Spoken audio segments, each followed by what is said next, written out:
এবারে আমরা দেখব সিদ্ধ পুলি পিঠা। সিদ্ধ পুলি পিঠা। সিদ্ধ পুলি পিঠা দেখার জন্য আমাদের যে যে উপকরণ লাগবে আমরা উপকরণগুলো লিখে নেই। প্রথমে লাগবে চাউলের গুঁড়া, আতপ চাউলের গুঁড়া, 1 কাপ আতপ চাউলের গুঁড়া, 1 কাপ পানি, পরিমাণ মতো লবণ দিয়ে সিদ্ধ করে নিতে হবে। সিদ্ধ করে খুব ভালো করে মেখে নিতে হবে। একটা জিনিস আমরা লক্ষ্য করব, যখন আমরা সিদ্ধ পুলি পিঠা তৈরি করব তার ভিতরে যদি শক্ত ভাবটাকে দূর করতে চাই, কারণ পিঠাটা সিদ্ধ যখন করা হয় তারপরে কিছুটা পরেই একটু শক্ত ভাব চলে আসে, সেটাকে দূর করতে চাইলে আমরা এটার সঙ্গে 2 টেবিল চামচ ময়দা মিলিয়ে দিতে পারি। অর্থাৎ 1 কাপ চাউলের গুঁড়ার সঙ্গে 2 টেবিল চামচ ময়দা, এটা মিলিয়ে দেওয়ার পরে সেটা আমরা সিদ্ধ করে নিব। সিদ্ধ করে নিয়ে সেটাকে হাতে খুব ভালো করে মেখে নিতে হবে। মাখা যখন ভালো হয়ে যাবে তখন ভিজা কাপড় দিয়ে ঢেকে রাখবো। ঢাকার পরে ভিতরে একটা পুর তৈরি করতে হবে। পুর তৈরি করার জন্য নারকেল কোড়া লাগবে, এরকম নারকেল কোড়া লাগবে, আখের গুড়। আখের গুড়, আচ্ছা জি, আখের গুড় এবং নারকেল, সঙ্গে লাগবে চাল ভাজা গুঁড়া। চাল ভাজা গুঁড়া,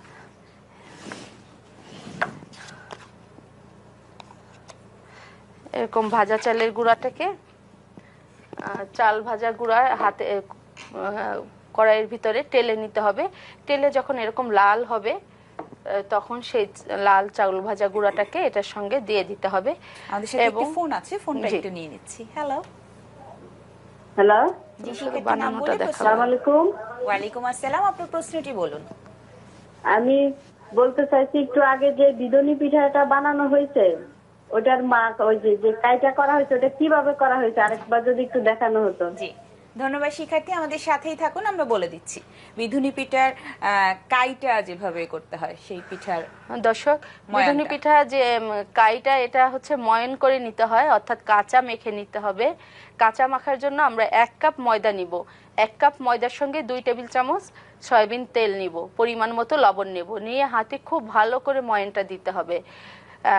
কোনো পানি দিব না, তখন তেল, লবণ এবং ময়দা একসঙ্গে ময়ন দেওয়ার পরে যখন ভালোভাবে মিশে যাবে, মসৃণ হয়ে যাবে, তখন তার ভিতরে একটা ডিমের কুসুম মিলিয়ে দিব। সাদা অংশ না, শুধু কুসুমটা। কুসুম মিলিয়ে দেওয়ার পরে কুসুমটাও যখন ময়দার সঙ্গে খুব ভালো করে মিশে যাবে, এরপরে যতটুকুন পরিমাণ পানি লাগে ততটুকুন পরিমাণ পানি নিয়ে খামিরটা তৈরি করতে হবে।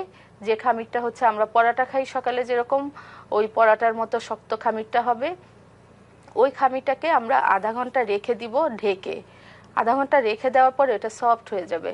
খুব সফট হয়ে যখন যাবে তখন সেটাকে দিয়ে কর্নফ্লাওয়ার দিয়ে রুটিটা বেলে নিতে হবে। মিডিয়াম সাইজের একটা রুটি বেলবো, বেলার পরে তার উপরে কর্নফ্লাওয়ার বিছিয়ে দিব, দেওয়ার পরে অর্ধেক ভাঁজ দিব। অর্ধেক ভাঁজ দেওয়ার পরে আবারও কর্নফ্লাওয়ার দিব, তখন আমি অপর পাশ থেকে আবার ভাঁজটা দিব। তখন ওই 2 ভাঁজ অবস্থায় রুটিটাকে বেলে নিব, আরও কিছুটা বড় হবে বা চওড়া হবে। তখন তার উপরে এক পাশে আবারও আমি কর্নফ্লাওয়ার দিয়ে অর্ধেকটা ভাঁজ দিব। ভাঁজ দেওয়ার পরে ওই ভাঁজের উপরেও আবার কর্নফ্লাওয়ার দিব। দেওয়ার পরে অপর যে পাশটা থাকবে সেটা দিয়ে ভাঁজ করলে 4 কোণা একটা রুটির মতো হবে। তখন সেটাকে পাতলা করে বেলে নিব। বেলার পরে দর্শক পিঠা তৈরি করতে হবে এবং সর্বশেষে চিনির শিরা দিয়ে এবং বাদাম, চেরি দিয়ে পরিবেশন করতে হবে। আমার মনে হয় শিক্ষার্থী বুঝতে পেরেছে। আমরা এখন যে পিঠায় আছি সিদ্ধ পুলি পিঠা। সিদ্ধ পুলি পিঠা আমরা সিদ্ধ করে নিব। সিদ্ধ করে খুব ভালো করে মেখে নিতে হবে। মেখে নেওয়ার পরে আমাদের সঙ্গে আছে বরিশাল অঞ্চল থেকে আপু, তুমি দেখিয়ে দাও কিভাবে করতে হবে। সোহেলি সুলতানার কাছে দেখে নিব সিদ্ধ পুলি পিঠা কিভাবে তৈরি করতে হয়।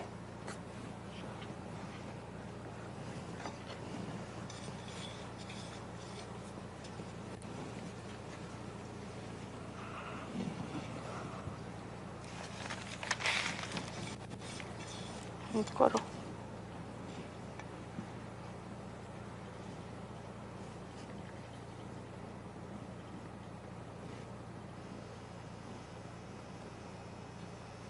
আমরা হাত দিয়ে আমরা কি করছি বলে বলে দেখাই। আমরা হাত দিয়ে এটাকে ছোট ছোট গোল করে বাটির মতো তৈরি করব। আচ্ছা, বাটির মতো করে গোল গোল করে তৈরি করে নেব। আবার অনেক অঞ্চলে যেটা করে রুটি তৈরি করে গোল গোল করে কেটে নেয়, সেটাও করা যাবে। সেটাও করা যাবে, যেহেতু এটা আমরা ভাপে দেব, একটু মোটা হলে আমার সমস্যা নেই। আচ্ছা, তো আমি এটা হাতেই করব। বাটির মতো গোল গোল করে আমরা তৈরি করে নিব। সিদ্ধ পুলিটা যখন তৈরি করব তার আগে কিন্তু ময়দাটা চাউলের গুঁড়াটাকে খুব ভালো করে সিদ্ধ করে নিতে হবে এবং পুরটা কিন্তু আগেই বানিয়ে নিতে হবে। আমরা যদি পুরটা পরে বানাই, পিঠা তৈরি করতে যে দুইটা জিনিসই রেডি করে নিয়ে পিঠাটা তৈরি করতে হবে এবং পুরটা একটু ঠান্ডা করে নিলেই ভালো। এরপরে বাটি যখন তৈরি করা হয়ে যাবে তার ভিতরে পুর দিয়ে পিঠাটা তৈরি করতে হবে। দর্শক, পুর যেভাবে করব আমরা সেটা বলে দিচ্ছি। চুলায় নারকেলটা দিব, নারকেল দিয়ে একটু হালকা ভাজা, একটা ফ্লেভার, সুন্দর ফ্লেভার বের হবে যখন, তখন তার ভিতরে গুড় দিয়ে দিব। গুড় এবং নারকেল যখন খুব আঠালো হয়ে আসবে তার ভিতরে কিছুটা চাল ভাজা গুঁড়া দিয়ে দিব। গুঁড়া দিয়ে নামিয়ে নিব। নামাবার পরে যেরকম হবে আমরা দেখে নিই। হ্যাঁ, ওখানে রাখো। এরকম হবে। এবার এটা দিয়ে পিঠাটা তৈরি করতে হবে। এখন আমি এই পুরটা এই বাটিটার ভিতরে দিয়ে দিব। আচ্ছা, একটু লম্বাটে শেপে করে নিব যেন পিঠার পুরাটা অংশ জুড়ে থাকে।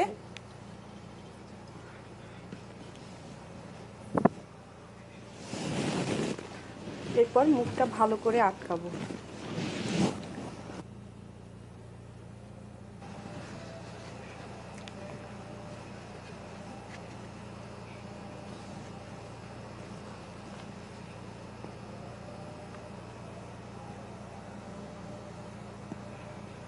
চারিপাশটা হাতে বটে দিতে হবে। একটু ঘুরিয়ে দেখাই আমরা, তাহলে শিক্ষার্থীরা ভালো দেখতে পাবে।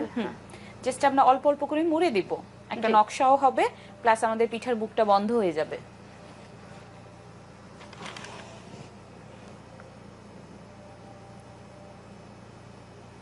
সিদ্ধ পুলি পিঠা কিভাবে তৈরি করতে হয় সেটা দেখে নিলাম। এরপরে কি করণীয় সেটা দেখে নিব আমরা বিরতি থেকে ফিরে এসে। দূরপাঠের শিক্ষার্থীরা কোথাও যাবেন না, নিয়ে নিচ্ছি ছোট্ট একটা বিরতি, আমাদের সাথেই থাকুন। ফিরে এলাম বিরতি থেকে। শিক্ষার্থীরা, দূরপাঠে চলছে শীতের পিঠা তৈরি, আর আজকের বিষয় পুলি পিঠা তৈরি। চল যাচ্ছি ক্লাসে। আমরা পুলি পিঠা একটা পিঠা তৈরি করা দেখেছি, আমরা বাকি আরো দুইটা পিঠা দেখব যে কিভাবে করতে হয়, যেন নতুন তাদের সুবিধার জন্য দেখে নেই। আমি প্রথমে এরকম গোল করে নিয়েছি, এখন এটাকে একটা বাটির মতো তৈরি করব। বাটিটা তৈরি করার সময় যদি আমার আলাদা চাউলের গুঁড়া লাগে সেটা আমি হাতে মেখে নিতে পারি দর্শক। আচ্ছা,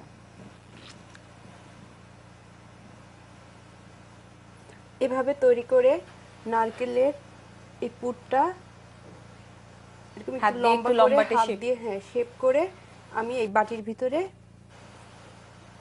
দিয়ে দেব। দিয়ে এটার মুখটা ভালো করে আটকাবো। আচ্ছা, তো আটাটা যদি খামিরটা যদি আমার নরম নরম লাগে, আমি হাতে একটু চালের গুঁড়া লাগিয়ে নিতে পারি। আচ্ছা, তারপরে আমি এটা এরকম কাম কাম দিয়ে মুখটা ভাঁজ দিয়ে আটকিয়ে দেব। কোথাও যেন ফাঁকা না থেকে যায় সেদিকে লক্ষ্য রাখতে হবে, তাহলে কিন্তু ফেটে যাবে এবং যখন ভাপে দেওয়া হবে তখন এটা একদমই খুলে যেতে পারে। তাই খুব ভালোভাবে আটকে নিতে হবে। একটু ঘুরিয়ে দেখাই। আমরা ঘুরিয়ে ঘুরিয়ে প্যাচ যেভাবে দেয় সেভাবে প্যাচ দিয়ে দিয়ে পিঠার নকশাও হয়ে যাবে, প্লাস আমাদের পিঠার মুখটা বন্ধ হয়ে যাবে। একটু পেছনের দিকে রেখে দেখাই। হ্যাঁ, এই যে এভাবে করে আমি আরেকটি বানিয়ে দেখি।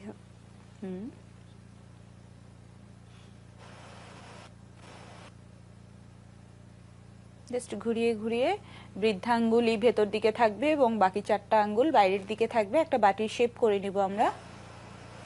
কাজ করতে করতে আমাদের সাথে ফোন আছে, ফোন নিয়ে নিচ্ছি। হ্যালো, আসসালামু আলাইকুম। ওয়ালাইকুম আসসালাম। শিক্ষার্থী নাম বলে প্রশ্ন করুন। হ্যাঁ আপু, আমি সিলেট মাধবপুর থেকে লোপা বলছিলাম। জি, যে একটাকে যে পিঠাটা দেখানো হয়েছে বিধানী পিঠা, এটা আমি জানতে চাচ্ছিলাম যে টুথপিকটা দিয়ে যখন মানে আটকানো হয়েছে, ওটা ভাজার পরে কি টুথপিকটা বের করা হয়েছে, না ওটা অবস্থা আমার শিরাটা দিচ্ছে? আমরা প্রথম অবস্থায় টুথপিকটা দিব, কারণ হচ্ছে শেপটা যাতে ঠিক থাকে, খুলে না যায়। যখন ভাজবো তখন ভাজার পরে কিন্তু এমনিতেই সবগুলো পরত লেগে যাবে, তখন আমি খুলে নিলে আর কোনো সমস্যা হবে না। আমরা আরেকটা পিঠা তৈরি দেখে নিচ্ছি, সিদ্ধ পুলি পিঠা।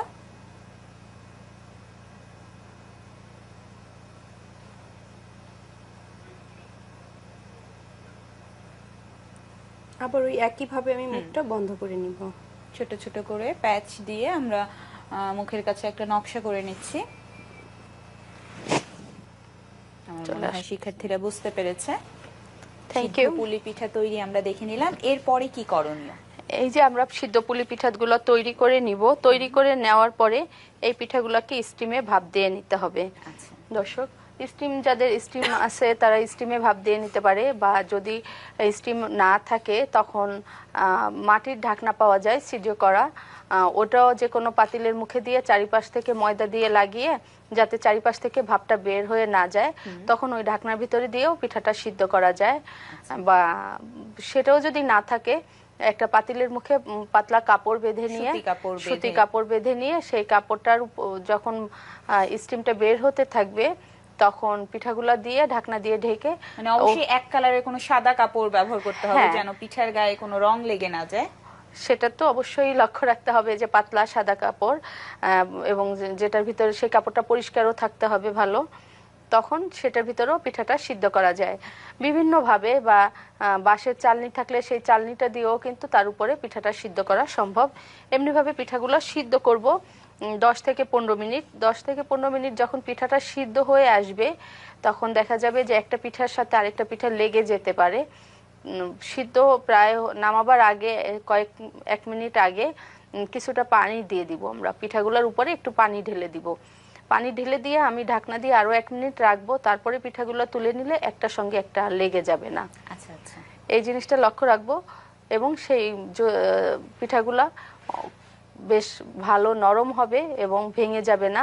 আর যেহেতু আমরা বলছি যদি আমরা ময়দা কিছুটা মিলিয়ে দেই, 1 কাপ ময়দার সাথে 2 টেবিল চামচ ময়দা, তাহলে পিঠাটা সফট থাকবে, শক্ত হবে না। পিঠা তৈরি করার পরে অনেক সময় দেখা যায় যে শক্ত হয়ে গেছে, ওটা আর হবে না। আচ্ছা, স্টিম দেওয়ার পরে আমাদের পিঠাটা দেখতে এরকম হবে। এরকম হবে পিঠাগুলো দেখতে।